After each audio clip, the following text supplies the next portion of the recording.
Can't stop, won't stop. What's going on, guys? Mark from NoisyPixel.net back for a new tech video. This time we have another headset on the channel. Gotta love new audio gear. I'm always looking to hear some new headsets. This headset is going to be the HyperX Cloud Stinger 2 PC headset.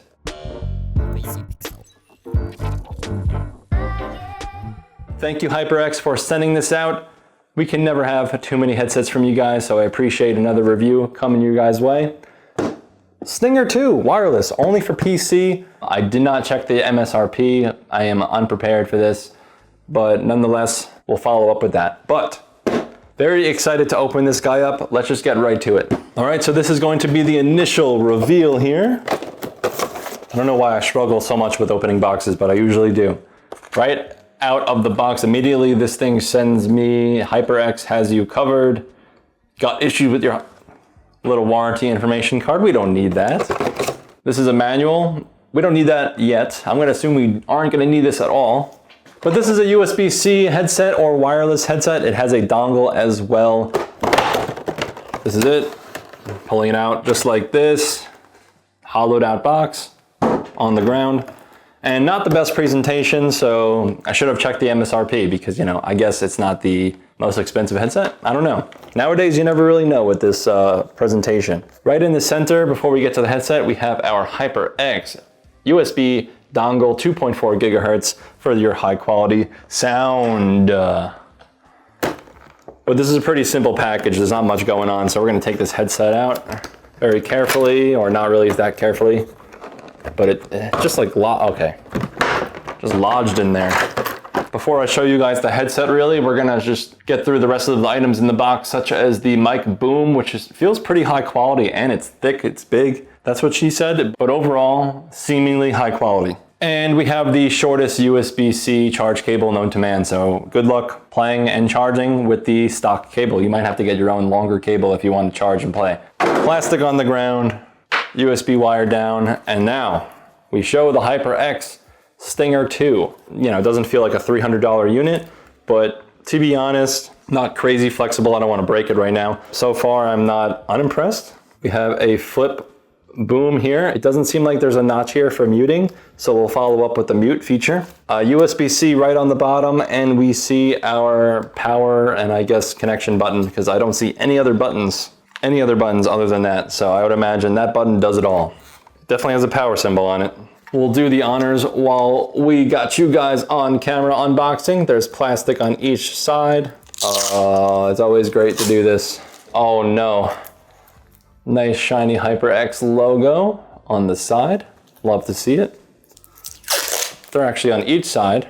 Got a nice logo, just so everyone knows what headset you're using or what brand.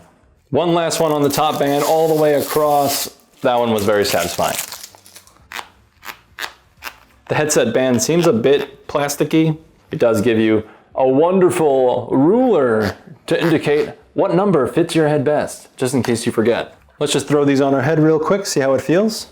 And right away, passive noise canceling is okay, not the best. I have heard better passive noise canceling, but it is muffled pretty well nonetheless. Kind of hard to hear myself in general, but again, not as much as other headsets. I could definitely tell you that this is, although seemingly over the ear headset, my ears are directly on the inner padding. So not my favorite build already, but hopefully I get used to this while trying it out. Maybe it won't bother me as much, but I could just feel my ears rubbing up against the inside, which I usually don't love, but it's pretty comfortable. I can say it's very light, very comfortable. Other than that, boom feels good to adjust, has pretty good, I guess, stiffness to it. Doesn't really like flop back, kind of holds its place. So we like to see that. With all the black coloring that HyperX does use on their headsets or hardware, it is nice to see like a little red accent on the volume knob here. Nice blacked out design, but a little touch of the branding red doesn't hurt, I guess. I like to see that. And lastly, from what I could tell, it does not seem like this boom is going to be removable. This is going to be locked in place unless otherwise specified later. Stick around for the full review of the HyperX Cloud Stinger 2 wireless headset for PC. This has been Mark from Noisy Pixel. Let's get into the review. It's almost impossible to pick a headset for your new gaming setup. There are just so many options, brands, colors, and of course pricing. If you recently blew all of your money on a GPU and don't have $200 for a headset, the HyperX Cloud Stinger 2 at $99.99 could potentially be on your radar. I would proceed with caution regarding some talking points, but there are always trade-offs for the better. Let's talk about it. From the start of the unboxing, you can feel the budget experience, hosting no fun things to unbox other than clear plastic, your wireless dongle, and a short USB-C cable. Anyway, at your first glance, the headset has a clean, simple, all-black look other than the red accent on the volume dial. The body is primarily built of plastic with matte black tones, although it has a sheen. The headband appears and feels textured with some graphic, designy line patterns, and at least they are trying to add a look. The ear cup exterior also hosts the same texture. One can also see a full typography logo on the headband as well. On the sides are visual indicators for relative head size so you can remember your sweet spot if you are particular about comfort. On the sides of the ear cups, identical HyperX logos beveled outward in silver, thus being the loudest art on the Cloud Stinger. In terms of the ear cushion and material, we see a leatherette with a seemingly basic to the touch feel.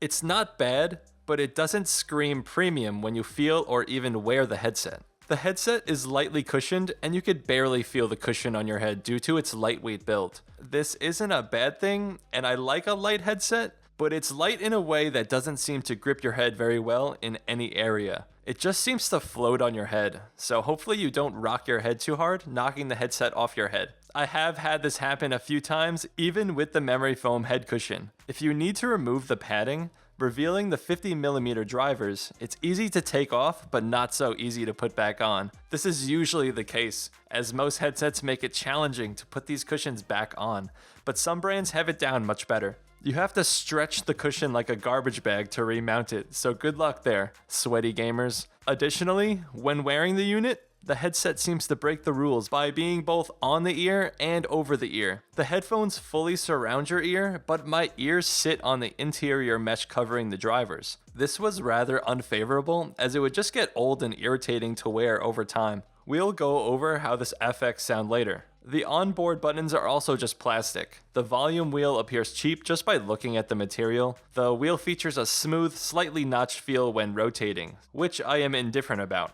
The only other button on the headset is the power button, which is paired with an indicator light. When the headset turns on, the only audible sound is a little beep, followed by an almost instant connection to the dongle. Maybe 1 second passes before the headset links after booting. And I would say that's an added feel of premium on this setup. On the topic of power, the indicator light shines solid green upon boot for a 90 to 100% battery. I wouldn't say I like this window, but the headset will glow blinking green between 10 and 90% battery. Talk about a lack of specificity. The Cloud Stinger will shine blinking red for less than 10% battery warning. This headset boasts up to 20 hours of battery, and in my time reviewing it, I never had to charge it. I love a good never-ending battery life, mainly because they provide the world's shortest USB-C charging cable to further add to your budget purchase. We will get into why this headset is decent for the price, but I'd like to point out the negatives that stand out. Moving on to the boom mic, we see a non-removable flip-to-mute arm that extends 5 inches to the end of the mic. The boom mic foam is rather large and sits in your peripheral vision, so removing it makes your eyes more comfortable. Look out heavy breathers, as this mic picks up everything, wind cushion or not. The flip to mute also notifies you are muted with a beeping noise similar to the power on and off noise. The boom mic arm features a decently smooth texture and lets you adjust to any preferred angle. It gets the job done. Regarding headset flexibility, the ear cups fold inward but not outward, allowing them to rest easier on your neck when off your head. The headband and frame do not allow for that notorious twist, so be careful not to stretch these out of their bounds. Let's jump right into the most important topic when it comes to headsets, the output quality. Surprisingly, for all the negativity about the build quality experience, the sound keeps me staying. The HyperX Cloud Stinger 2 boasts loud volumes with a punchy yet non-destructive bass tone, dominating the waveform. I find the mids and highs sound a little too compressed for my liking, but for the price, the volume and bass shine brightly to make up for the lack of mid and high fidelity. To reiterate, a headset with a loud max volume is essential, as I like to live inside the music I listen to, and this headset allows just for that. Pump up the jams and get that head moving. You can easily edit content with these, making it easier to crank the volume and hear those pesky mistakes in your video audio work. Regarding sound quality, let's talk about what you can change in the HyperX Ingenuity software on the Microsoft Store. On screen, you can change your volume linked to the red volume dial, which really just change your master PC volume. No separate audio level control lies within the headset. You can also change your mic input volume or even turn on mic monitoring, which also just means side tone, and it works well. Next, the coolest part about this headset is the 7.1 surround override with DTS spatial sound after installing drivers and restarting your PC. When you get it to work, it actually makes a big difference in the soundstage of this headset without diminishing volume or even that much quality. Sometimes these surround sound overrides for headsets make it sound like garbage, but you can catch me leaving this setting on permanently as it just sounds better, and that's a win for this headset. Next, I tried both wired and wireless, toggling settings on and off, but long story short, I couldn't get the equalizer to change any sound to any degree. I'm not sure if I'm just stupid, but I couldn't troubleshoot it, so that's upsetting. You won't catch me wasting time on this, but you can also link your audio equalizer, if you can get it to work, and other audio settings to particular games, further opening up the customization window for this headset. One preset is good with me for the Cloud Stinger. Let's speak on the surround sound, or soundstage, rather. Even though the headset sits right on my ears, when the volume is high, the soundstage is rather captivating and immersive. You can feel like you're in a larger room than you are from the almost reverb echo produced within the ear cups, hearing sounds from seemingly multiple directions. This headset really shines with audio quality, disregarding a lack of premium mids and highs, and the opening sound acoustics is far from what you expect in a good way. Gaming with this headset is also a delight, producing loud sound effects with strong directional output. Hearing footsteps and more minor details were easy with the Cloud Stinger, and that's all we can ask for a gaming headset. You can thank the volume and spatial sounding features discussed. Lastly, let's discuss the mic input quality. To cut to the chase, it isn't good. Not only is the sound very muffled and compressed, but it also picks up breathing pretty sensitively, which will get you bashed in party chat with your buddies. Take a listen to this. Test. There we go. Okay, so as you can see, even with the windscreen, it is picking up my breath. It's not usable for much other than basic party chat, meaning you'll need another mic for content. Overall, the HyperX Cloud Stinger 2 wireless offers simplicity with an okay price for the benefits discussed. Admittedly, it's a bit boring of a headset regarding look and feel. Still, the audio versatility and long-lasting battery life make this headset a worthy contender for HyperX ecosystem fans. The wireless works great, it's lightweight but lacks build quality. I also wish it tucked your head comfortably rather than just being an almost textureless featherweight on your head. If you put it on, I'm sure you will get what I'm saying. The biggest complaint regards my ears touching the inside, but it definitely does not impact sound quality. Noisy Pixel is giving the HyperX Cloud Stinger 2 wireless a C+.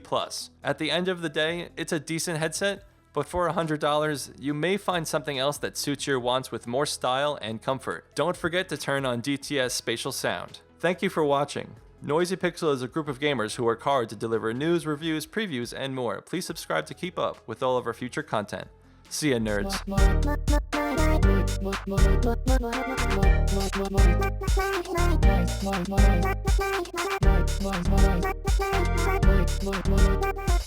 Noisy Pixel.